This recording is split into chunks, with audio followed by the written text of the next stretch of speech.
Olá, como vão? Tudo bom? Aqui é a professora Yara e a gente vai para uma aula sobre determinação sexual. Hoje em dia esse assunto até gera uma certa polêmica, né? Eu me lembro de ter visto uma entrevista do professor Jubilu, esqueci o nome do outro professor, lá no Flow, e eles estavam comentando como está difícil hoje um professor de biologia falar sobre isso. Mas, gente, olha só, a biologia era uma ciência falseável, né? O que quer dizer isso? Ela é uma ciência hoje que está no campo das exatas. No começo, lá quando o Darwin elaborou, escreveu o livro A Origem das Espécies, era uma ideia, era uma teoria. Hoje a teoria da evolução ela ganhou novas, é, como é que eu posso dizer, novas provas, né? Cada dia que se passa, quanto mais a gente estuda a vida, como ela se propaga nesse planeta, o que são os genes, o genoma, etc., a gente está descobrindo coisas que fazem com que a gente consiga explicar o que o Darwin viu e teorizou. Mas a gente ainda não consegue explicar tudo. Então, por exemplo, o que não dá para explicar, professor? A gente sabe que o meio seleciona o fenótipo, que a seleção natural existe, que ela está criando ali novas espécies através da seleção natural. Assim como o Darwin ele concluiu quando chegou lá nas Ilhas Galápagos, né? Ele viu a diferença do bico do pássaro tintilhão a cada lugar, a cada ilha. Então ele tinha um bico diferente de acordo com aquilo que ele comia. Então ele teve um insight: opa, peraí, se esse bico é adaptado a essa limitação, quer dizer que o meio fez com que esse bico evoluísse para esse fim. Agora, como isso acontece? Essa é uma das grandes questões ainda da biologia. Como isso acontece? Como é que essa seleção é feita? Em quanto tempo ela acontece? Né? Então é bem interessante esse assunto. Mas quando a gente vai falar de determinação sexual, a gente vai falar então de genética, né? Então a gente vai falar do sexo genético. O sexo genético determina a sexualidade da pessoa ou orientação sexual da pessoa? Não, né? O sexo genético vai determinar gônadas, tá? O que são as gônadas? A sua genitália, tudo bem? Então, quando a gente fala de determinação sexual, nós estamos falando do sexo genético. E nós vamos mais para frente, nessa aulinha a gente vai falar do sexo genético, né? Então, se a gente vai falar do sexo genético, vamos tentar não arrastar muito para não ficar chato nem enfadonho. Então vamos falar primeiro da determinação genética e depois a gente em outras aulas vamos falar o que é o fenômeno LGBT. A biologia explica isso? Explica, tá bom, pessoal? Explica sim. Mas agora a gente vai falar da determinação genética. Então a determinação sexual de uma pessoa acontece através dos seus cromossomos sexuais. Então vamos lá, vamos ver um cariótipo para ver o que é um cromossomo, tá? Olha só, aqui a gente tem um cariótipo, né? Este cariótipo é um cariótipo normal. E vocês estão vendo os cromossomos. E é claro, você deve estar se perguntando, mas o que é cromossomo? Gente, tá vendo aqui? Eles estão todos em pares, tá? E vocês estão vendo, isso aqui é um cariótipo, um exame de cariótipo com técnica de bandagem. Ou seja, a gente consegue ver, né, essas bandinhas mais escuras aqui, tá vendo, ó? Que tem material genético, tá? A gente também pode chamar de alelos.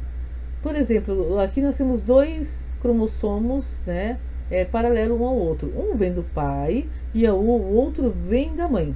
Então, nesses alelos aqui, por exemplo, se um tem alelo dominante para a cor de olho e o outro tem alelo recessivo, o olho vai ser preto, porque lembra, olho preto é dominante, azul é recessivo. Agora, se os dois alelos aqui que se encontrarem na gametogênese, ali na hora da formação do feto, os dois foram recessivos, a criança vai ter o olho azul. Então, você percebe que uma informação vem do pai e outra informação vem da mãe. O cromossomo é nada mais nada menos que o nosso DNA de forma espiralada, como se fosse um novelo de linha, tá? Então, o que acontece? Aqui tem toda a sua informação genética. Agora você percebe que aqui a gente vai 1, 2, 3, 4, então nós vamos até o par 22 de cromossomos.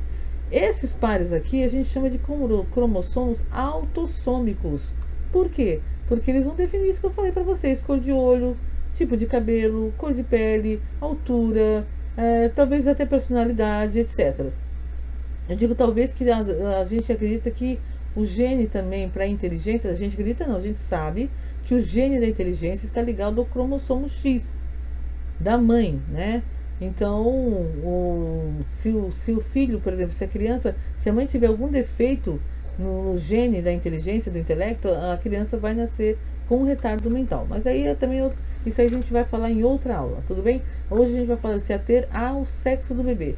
Então, olhando para este cromossomo aqui, vocês estão vendo que tem um parzinho aqui, ó, e tem um X. Esse par aqui, ele não tem número, né? Por quê? Porque ele é o par 23, tá vendo? Ó? Os autossômicos vai até o 22 e aqui é o par 23. O par 23 é o que tem os cromossomos sexuais, que vai determinar o sexo do indivíduo. Portanto, aqui a gente está vendo 2x, tá? E aqui onde tem o Y não tem nada. Se aqui tem 2x e aqui onde tem o Y não tem nada, quer dizer que este cariótipo aqui pertence a uma mulher, né? Mulheres é XX, lembram? E homens é XY, tá? Então vamos ver um cariótipo agora também normal de um garoto para ver a diferença. Olha só, aqui é um cariótipo também. Aqui você vai ver os formatos estão meio diferentes. Aqui está mais fino, dependendo da fotografia, quem fez a fotografia, porque é fotografado, tá, gente? Isso é fotografado e montado em laboratório, tá? Cada cromossomo desse, do pai e da mãe, eles têm um paralelo, que é igual, tá bom? Em tamanho, em formato, helocêntrico, telocêntrico, etc e tal. Isso aí a gente já vai entrar em aula de citogenética se eu for explicar para vocês. O importante agora é focar no cromossomo 23, né? No parzinho 23, que é o parzinho, tá aqui, ó, tá vendo? Que define o sexo do bebê. Aqui vocês estão vendo um cromossomo X. Como é que você sabe que ele é X, professora? Porque ele é grande, ó. Ele é enorme, tá vendo? E um cromossomo Y. Como é que você sabe que ele é Y, professora? Porque ele é pequeno. O cromossomo Y ele é muito parecido com o 21, tá? Ele é pequeno, ele tem pouca informação genética. Um cromossomo X tem 1.500 genes. O cromossomo Y tem por volta de 458 genes. Porque ele tem uma função específica que mais pra frente eu vou falar para vocês também em outra aula, tá bom? Me acompanhe nesse canal que a gente vai saber tudo sobre esse assunto. É bem legal. Agora, aí fica aquela história assim, então tá bom, professor, quer dizer então que mulher é XX e homem é XY. Isso. Então é verdade, só existe XX e XY, professora? Não é verdade, tá, gente? Não existe só XX e XY. Nos cromossomos sexuais também acontece trissomia. O que é trissomia, professora? Vocês estão vendo que tá tudo em par aqui, ó? O que acontece se eu tiver 3 cromossomos aqui ao invés de 2, como está aqui no 21? Quem já ouviu falar nessa síndrome? Trissomia do 21. Alguém já ouviu falar? A trissomia do 21 é quando você tem 3 ao invés de 2 aqui, provoca síndrome de Down. A síndrome de Down no Brasil tem bastante criança com essa síndrome, né? A gente vizinho, aluno, parente, todo mundo conhece um Down, né? Uma criança no Brasil, tá, gente? Porque em outros países não existe, por exemplo, na Suécia, se eu não me engano, no Japão também não existe crianças com essa síndrome, porque lá o aborto é legal, né? E quando é detectado que a criança tem uma trissomia, é feito o aborto, né? A criança não chega a nascer. A criança com Down, ela nasce com inúmeros problemas, a língua grande, problema no coração, tem que ser corrigido cirurgicamente, o problema no coração. Hoje o Down no Brasil chega a atingir 60 anos, mas existem vários tipos de Down. Existem uns que as células são todas, tem a trissomia, outros que é parcial. Isso vai determinar a gravidade do Down, tudo bem? Mas voltando aqui, então trissomia nos cromossomos autossômicos, normalmente a única viável é o Down que nasce. A trissomia do 13, a do 8, por exemplo, a criança normalmente não vive muito tempo, tá bom? Mas voltando aqui para os cromossomos sexuais, porque essa aula é de determinação sexual. Então, aqui a gente tem nos cromossomos sexuais um X e um Y, é um menino, tudo bem? Mas acontece que também trissomias acontecem também com os cromossomos sexuais. Vamos ver aqui. Olha só, gente, isso aqui é um cariótipo, tá? Esse cariótipo aqui tá diferente desse aqui, né? Esse aqui ele tá com técnica de bandagem, é uma nova técnica, muito legal. Esse aqui ele já tá com uma técnica mais primitiva de fotografar. Não, a gente não via as bandas. Aí você fala, professor, mas por que estão tudo juntinho assim? Porque na hora que eles foram separados, eles estavam com os telômeros deles não, os centrômeros deles estavam, tá vendo, juntos, ou seja, isso aqui, gente, é centrômero, tá, que une assim os cromossomos. Isso aqui é um cromossomo, isso aqui é outro cromossomo, mas o centrômero encaixa um no outro para eles não se soltarem, tá? Então, aqui, quando foi feito esse exame de cariótipo, ele não só é uma técnica um pouquinho menos sofisticada, como eles já estão todos nessa situação, tá? Aqui a gente vê um cromossomo telocêntrico, né, onde o centrômero está mais em cima. Aqui o centrômero no meio a gente chama de metracêntrico. A gente também vai falar nisso em uma outra aula. Mas aqui, gente, olha só, aqui nós temos 2x e um y. Não, não é um X não, professora, não. Aqui são dois cromossomos X, unidos por um centrômero. 2x e um Y. Aí você fala, mas peraí, professora, a senhora falou que 2x é mulher? Sim. A senhora falou que XY é menino? Isso. Mas se tem 2x e um Y, o que é então? Aham. Então, aqui nós estamos vendo um cariótipo de um garoto que tem síndrome de Klinefelter. Esse garoto ele tem dois cromossomos X e apenas um Y. O que vai acontecer com esse garoto? Como ele tem um cromossomo X a mais, esse cromossomo X a mais vai interferir na virilização do feto. Então esse menino vai ter uma genitália atrofiada. Provavelmente ele vai ser estéril, na maioria dos casos é estéril, tá? Ele vai ter ginecomastia, ou seja, vai ter crescimento de mama na adolescência. Ele vai ter quadris, ele vai ter gordura no quadril que nem mulher. Então, assim, ele vai ter um aspecto físico afeminado, tá? Dependendo do grau do problema, tá?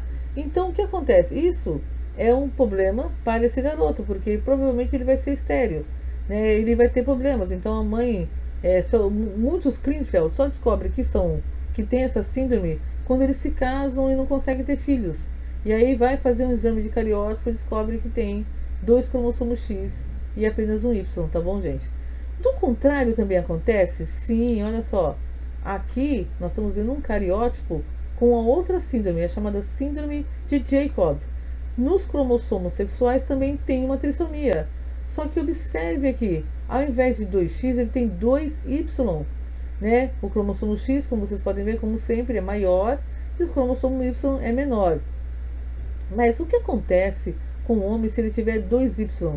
Gente, olha só, ele pode ter 2, 3, 4, tá bom? No caso das fêmeas também, elas podem ter 3 cromossomos X, é chamado síndrome da superfêmea. Não acontece nada com a menina, não há nenhum problema se ela tem um cromossomo X a mais, porque os dois são anulados e fica valendo só um.